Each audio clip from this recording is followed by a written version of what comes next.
സംബന്ധിച്ച് തീർന്നില്ല. വലഹും മഖാമിഉ മിൻ ഹദീദ്, അവർക്ക് എന്തുണ്ട്? ഇരുമ്പ് കൊണ്ടുള്ള ദണ്ടുകളുണ്ട് എന്ന് പറഞ്ഞാൽ ഇരുമ്പ് ദണ്ടുകളെ കൊണ്ടുള്ള ശിക്ഷയുണ്ട് എന്ന്. ഇത് ഭൗതികമായി നമ്മൾ ചിന്തിക്കുമ്പോൾ പോലും നമുക്ക് അസഹനീയമാണ്. ഭൗതികമായ തീയിനെ കുറിച്ച് ആലോചിക്കുമ്പോൾ, ഭൗതികമായ ചുടുവെള്ളത്തെ സംബന്ധിച്ച് ആലോചിക്കുമ്പോൾ, ഭൗതികമായി ഇരുമ്പ് ദണ്ടുകളെ കൊണ്ട് അടിക്കപ്പെടുക എന്ന് ആലോചിക്കുമ്പോൾ പോലും നമുക്കത് അസഹനീയമാണ്. പക്ഷേ നമുക്കൊരിക്കലും വർണ്ണിക്കാനാവാത്ത വിധത്തിലുള്ളതാണ് പരലോകത്ത് അള്ളാഹു ഒരുക്കി വെച്ചിട്ടുള്ള അനുഗ്രഹങ്ങളായാലും ശിക്ഷയായാലും നമുക്ക് വിവരിക്കുന്നതിൽ അതീതമാണ്. നമ്മുടെ ഭാവനകളുടെ പരിമിതിയിൽ നിന്നുകൊണ്ട് നമുക്കത് മനസ്സിലാക്കാം എന്നേ ഉള്ളൂ. അതിനപ്പുറത്താണ് അതിൻ്റെ യാഥാർത്ഥ്യങ്ങൾ. അള്ളാഹു സുബ്ഹാനഹു വ തആല നമ്മെ അത്തരം ശിക്ഷകളിൽ നിന്ന് രക്ഷിക്കുമാറാകട്ടെ.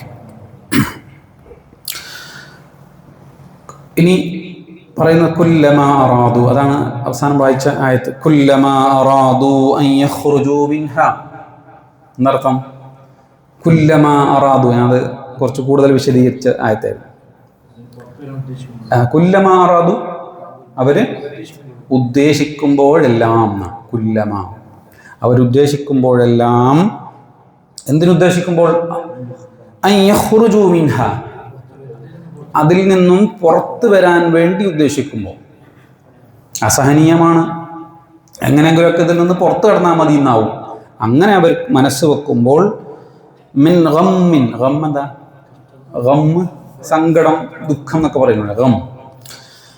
ഉഈദു ഫീഹാ, ഉഈദു ഫീഹാ, അവരതിലേക്ക് തന്നെ വീണ്ടും മടക്കപ്പെടും. ഒന്ന് ഇറങ്ങി ഓടിയാൽ മതി എന്നൊക്കെ തോന്നുമ്പോൾ വീണ്ടും അവർക്ക് ആ ശിക്ഷകളിലേക്ക് തന്നെ അവർ വീണ്ടും മടക്കപ്പെടും. വദൂഖൂ അദാബൽ ഹരീഖ്, അവരോട് പറയപ്പെടും എന്താ?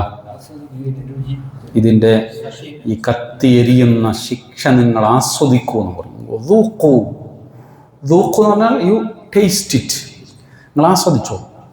എന്താണ്? അദാബൽ ഹരീഖ്, കത്തിയാളുന്ന ശിക്ഷയെ നിങ്ങൾ ആസ്വദിച്ചുകൊള്ളൂ എന്നാണ് പറയുക.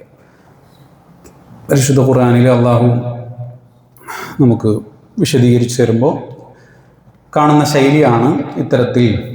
പിന്നെ ശിക്ഷകളെ സംബന്ധിച്ച് പറഞ്ഞാൽ അവിടെ കിട്ടുന്ന അനുഗ്രഹങ്ങളെ സംബന്ധിച്ചും അള്ളാഹു ചേർത്ത് പറയുന്നുണ്ടാവും അതിൻ്റെ കൂട്ടത്തിൽ. അടുത്ത നമുക്ക് വായിക്കാനുള്ള ആയത്തിൽ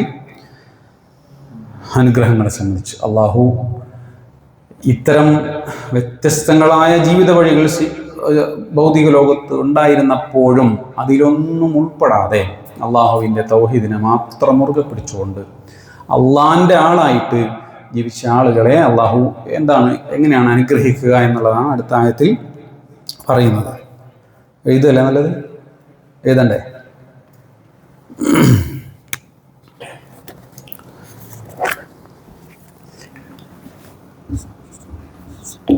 ഇന്നല്ലാഹ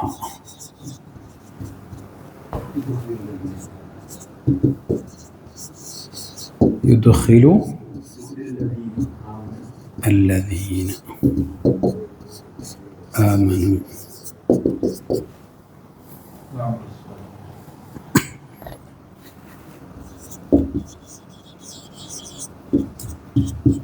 الصالحات. ഇതൊക്കെ നമുക്ക് അറിയുന്ന വാക്കുകളാണ്.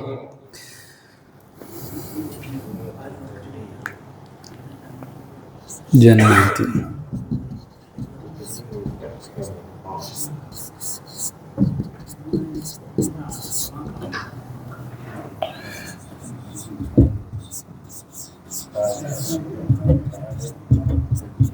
അൽ അൻഹാർ.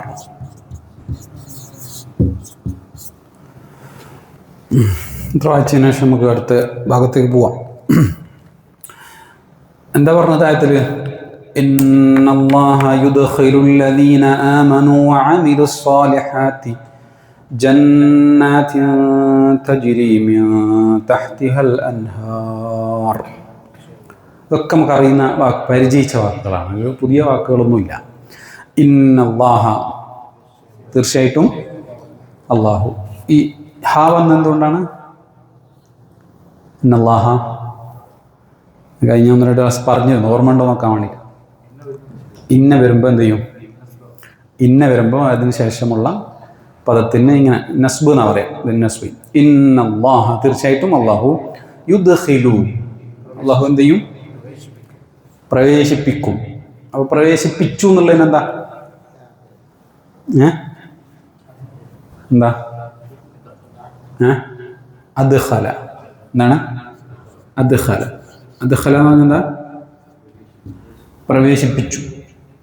അതിൻ്റെ മുതാരിയാണ് യുദ്ഖിലു, പ്രവേശിപ്പിക്കും. അപ്പൊ ദഖല, ദഖല എന്ന പ്രവേശിച്ചു, യദ്ഖുലു പ്രവേശിക്കും. വ്യത്യാസം മനസ്സിലായോ? ദഖല പ്രവേശിച്ചു, യദ്ഖുലു പ്രവേശിക്കും. അദ്ഖല പ്രവേശിപ്പിച്ചു, യുദ്ഖിലു പ്രവേശിപ്പിക്കും, കടത്തും. ആരെ കടത്തും? അല്ലദീന, യാതൊരു കൂട്ടരെ, ആമനൂ, അവർ ഈമാൻ ഉൾക്കൊണ്ടു, സത്യവിശ്വാസം സ്വീകരിച്ചു. അപ്പോൾ മുഅ്മിനുകളായി ജീവിച്ചാൽ അവർക്ക് അല്ലാഹു കൊടുക്കുക നേരത്തെ പറഞ്ഞ പിന്നെ ഇരുമ്പ് കൊണ്ടുള്ള ദണ്ഡും തീ കൊണ്ടുള്ള വസ്ത്രവും മുകളിൽ കൂടി ഉരുകിയൊലിക്കുന്ന തിളച്ചു മറിയുന്ന വെള്ളമൊന്നുമല്ല, മറിച്ച് യുദ്ഖിലു അല്ലദീന ആമനു വഅമിലു സ്വാലിഹാത്ത്. ഈമാൻ ഉൾക്കൊള്ളുക മാത്രമല്ല, ആ ഈമാനിൻ്റെ അടിത്തറയിൽ നിന്നുകൊണ്ട്, ആ ഈമാനിനെ അസലായി സ്വീകരിച്ചുകൊണ്ട് സൽക്കർമ്മങ്ങൾ പ്രവർത്തിച്ചു. അതിൻ്റെ മുകളിലാണ് സൽക്കർമ്മങ്ങൾ. രണ്ടും സ്വീകരിച്ചിട്ടുള്ള ജീവിത വഴി അങ്ങനെ ക്രമപ്പെടുത്തിയിട്ടുള്ള ആളുകളെ അള്ളാഹു പ്രവേശിക്കുക എവിടെയാണ്? അതിൻ്റെ ഉത്തരമാണ് ഇവിടെ ജന്നാത്തി. ഇവിടെ പ്രവേശിപ്പിക്കുക സ്വർഗത്തിൽ, സ്വർഗങ്ങളിൽ, ജന്നാത്തി, അതായത് തോപ്പുകളിൽ പ്രവേശിപ്പിക്കും. ജന്നാത്തി എന്താണ് അതിൻ്റെ പ്രത്യേകത? ഖുർആൻ ആവർത്തിച്ച് പറഞ്ഞിട്ടുള്ള ഒരു പ്രത്യേകതയാണ് തജ്രി മിൻ തഹ്തിഹാ. എന്തർത്ഥം? തജ്രി എന്ന് പറഞ്ഞാൽ ഒഴുകുന്നു. ജറാ യജ്രി, തജ്രി. എവിടെ ഒഴുകുന്നത്? മിൻ തഹ്തിഹ,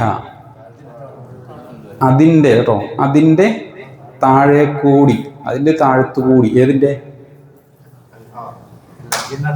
താഴത്തുകൂടി? ജന്നാത്തിൻ്റെ താഴത്തുകൂടി കേട്ടോ.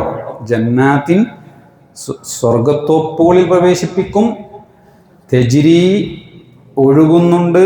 മിൻ തഹ്തിഹ, അതിൻ്റെ താഴെ കൂടി. ഏതിൻ്റെ താഴെ കൂടി? ജന്നാത്തിൻ്റെ താഴെ കൂടി ഒഴുകുന്നുണ്ട്. അൽ അൻഹാർ, അരുവി. അതാണ് മലയാളത്തിൽ നമ്മൾ താഴ്ഭാഗത്തുകൂടി അരുവികൾ ഒഴുകുന്ന സ്വർഗത്തോപ്പുകളിൽ അള്ളാഹു അവരെ പ്രവേശിപ്പിക്കും. അള്ളാഹു നമ്മെ ഒക്കെയും പ്രവേശിപ്പിക്കുമാറാകട്ടെ. എന്ന് മാത്രമല്ല, അള്ളാഹു പറയാണ് അതിൻ്റെ ബാക്കി ആയത്തിൽ, ബാക്കി എന്താ?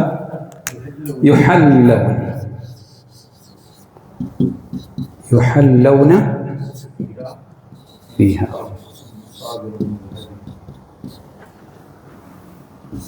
അസാവിറ, അല്ലേ? മിൻ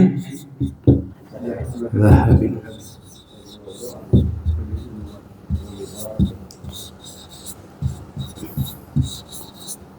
ولؤلؤ، അല്ലേ?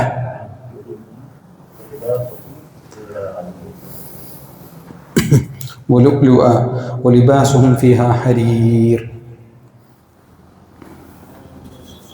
ولباسهم فيها حرير. കാണുന്നില്ലേ? നമുക്ക് കാണുന്നില്ല എഴുത്ത്? കാണുന്നു. സ്വർഗമാനന്തരം എടുക്കുന്ന ആളുകൾക്ക് അള്ളാഹു ഒരുക്കി വെച്ചിട്ടുള്ള ഒരുപാട് നിഅമത്തുകളുണ്ട്. അതിൽ ചിലത് അള്ളാഹു ഇവിടെ പറയുകയാണ്. യുഹല്ലൗന ഫീഹ. യുഹല്ലൗന എന്ന് വെച്ചാൽ അണിയിക്കപ്പെടുക.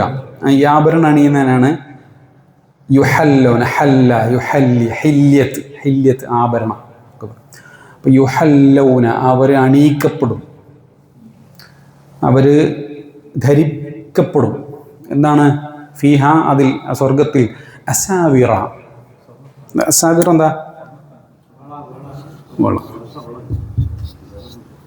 സിവാർ. സിവാർ എന്ന് പറഞ്ഞാൽ വള, വളയാണ് അറബിയിൽ സിവാർ പറയാം. അതിൻ്റെ ബഹുവചനാണ് എന്ത്? അസാവിർ. അസാവിർ, വളകൾ അണിയിക്കപ്പെടും. എങ്ങനത്തെ വളകൾ? മിൻ ദഹബിൻ, സ്വർണ്ണ വളകൾ അണിയിക്കപ്പെടും. അവിടെ സ്വർണ്ണ വളകൾ അണിയാൻ ആഗ്രഹമില്ല. നമ്മളത് ദുനിയാവുമായിട്ട് ബന്ധിപ്പിച്ച് ആലോചിക്കുന്നതുകൊണ്ടാണ് നമുക്ക് വളമൊന്നും വേണ്ടെന്ന് തോന്നുന്നത്. അള്ളാഹു തരുന്ന നിഅമത്ത് നമുക്ക് സങ്കല്പിക്കാനാവാത്തതാണ്. അപ്പം അവിടെ അള്ളാഹു സ്വർണ്ണ വളകൾ അണിയിക്കപ്പെടും എന്നുള്ളതാണ്. അപ്പോൾ പിന്നെ നമ്മൾ ചരിത്രമൊക്കെ വായിക്കുമ്പോൾ രാജാക്കന്മാരുടെയൊക്കെ ആ ഗാംഭീര്യത്തിൻ്റെയും പ്രൗഢിയുടെയും ഒക്കെ അടയാളം എന്ന് പറഞ്ഞാൽ അവർ കയ്യിൽ വളയും പിന്നെ മാലയും കാതിൽ കടുക്കനൊക്കെ ഇടുക എന്നുള്ളതാണ്. അതെ, അവരുടെ ഒരു പ്രൗഢിയുടെ അടയാളം. അള്ളാഹു ഇത് ധരിപ്പിക്കും. അള്ളാഹു ധരിപ്പിക്കുമ്പോൾ നമ്മളത് ഏറെ ഇഷ്ടത്തോടെ ധരിക്കുകയാണ് ചെയ്യുക. മിൻ അസാവിർ, സിവാർ എന്ന് വെച്ചാൽ വള. റസൂലുള്ളാഹി സ്വല്ലല്ലാഹു അലൈഹി വസല്ലമ ഹിജ്റ പോകുന്ന സമയത്ത് ആ യാത്രയിൽ തുടക്കത്തിൽ പിന്നുന്ന ഒരാൾ പിടിക്കാൻ വേണ്ടി ഇങ്ങനെ വന്നല്ലോ, സുറാഖ, കുതിരപ്പുറത്ത് സുറാഖ ഇങ്ങനെ വന്നപ്പോൾ പിടിക്കാൻ പറ്റുന്നില്ല. കുതിരയുടെ കാല് പൂഴിയിൽ ആണ്ടു പോവുകയാണ്, വീണ്ടും എണീക്കുന്നു. അങ്ങനെ തുടർന്ന് അവസാനം പിടിക്കാൻ പറ്റില്ല, ഇത് എന്നെ കൊണ്ടാകുന്ന പരിപാടിയല്ല, ഇത് വേറെ എന്തൊക്കെയോ പ്രത്യേകതകൾ ഉള്ളത് കൊണ്ടാണ് എനിക്ക് പിടിക്കാൻ പറ്റാത്തതെന്നൊക്കെ സുറാഖക്ക് ബോധ്യപ്പെട്ടതിന് ശേഷം മടങ്ങാൻ പോകുന്ന സുറാഖയോട് റസൂൽ ചോദിക്കുന്ന ചോദ്യമുണ്ട്, കൈഫ ബിക ഇദാ ലബിസ്ത സിവാറൈ കിസ്റ എന്ന് ചോദിക്കുന്നു. കിസ്റയുടെ വളകൾ നിൻ്റെ കയ്യിൽ അണിയിച്ചാൽ എങ്ങനെ ഉണ്ടാവുമെന്ന് സുറാഖയോട് ചോദിക്കുന്നുണ്ട്. അത് ചരിത്രത്തിൽ നമ്മൾ വല്ലാത്ത ഒരു എന്താ പറയുക, ഒരു കുളിർമയോടുകൂടി വായിക്കേണ്ട ഒരു ചോദ്യമാണ്. റസൂലുള്ളാഹി സ്വല്ലല്ലാഹു അലൈഹി വസല്ലമയെ മക്കയിൽ നിന്ന് യാതൊരു വിധത്തിലും പ്രബോധനത്തിൽ തുടരാൻ അനുവദിക്കാതെ പലായനം ചെയ്യുന്ന സമയമാണ്.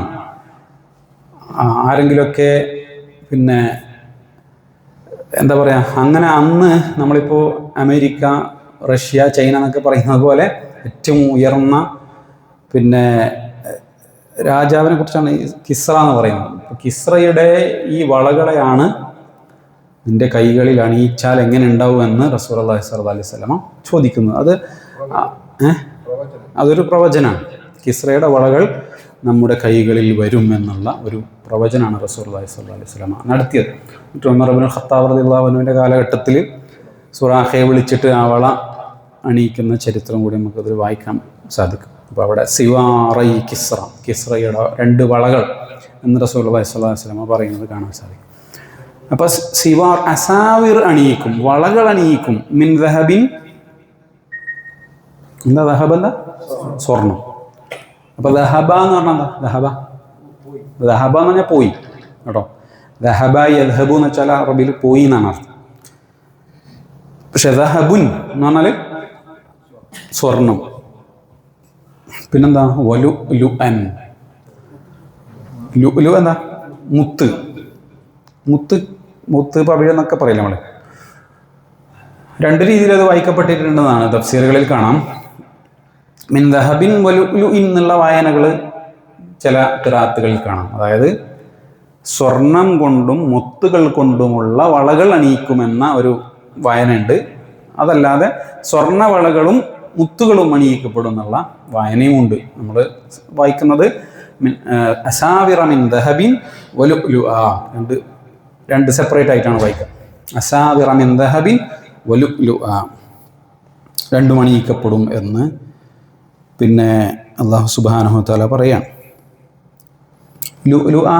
ഈ ലുലുവിനെയാണ് ലുലു നമ്മൾ ഇംഗ്ലീഷിൽ എഴുതുന്ന ലുലു ഇല്ലേ, ലുലു. ഈ ലുലു ആ ലുലു ആണ്. അറബി ചില ആൾക്കാർക്ക് പേരൊക്കെ ഉണ്ടാവും, ലുലു എന്ന് പേരാണ് അറബി കുട്ടികൾക്ക്, പെൺകുട്ടികൾക്ക്. അപ്പോൾ ലുലു എന്ന് എന്താ പേര്? സംഭവം ലുലു ആണ്. അതാണ് ലുലു. പിന്നെ ഒലിബാസുഹും ഫിഹാ ഹരീർ. നേരത്തെ പറഞ്ഞത് എന്താണ്? ഖുത്തിഅത് ലഹും സിയാബും മിൻ നാർ എന്നല്ലേ പറഞ്ഞേ. നരകാവകാശികൾക്ക് എന്തുണ്ട്? തീ കൊണ്ടുള്ള വസ്ത്രം മുറിക്കപ്പെട്ടിട്ടുണ്ട് എന്നാണ് അല്ലാഹു സുബ്ഹാനഹു വ തആല പറഞ്ഞത്. ഇവിടെ അല്ലദീന ആമനു വഅമിലുസ് സാലിഹാത്ത്, ഇവരെ കുറിച്ച് അല്ലാഹു പറഞ്ഞത് ഒലിബാസുഹും ഫിഹാ ഹരീർ. എന്താ ലിബാസ്? വസ്ത്രം. ലിബാസുഹും അവരുടെ വസ്ത്രം, ഫിഹ അതിൽ, സ്വർഗത്തിൽ അവരുടെ വസ്ത്രം എന്താണ്? ഹരീർ, പട്ടിൻ്റെ വസ്ത്രമായിരുന്നു. ഹരീർ, ഹരീർ എന്നാണ് അത് അവസാനിപ്പിക്കുക. ഹരീർ നിർത്തുമ്പോൾ ഹരീർ രാ കൊണ്ടാണ് നിർത്തുക. എന്താ പറഞ്ഞ?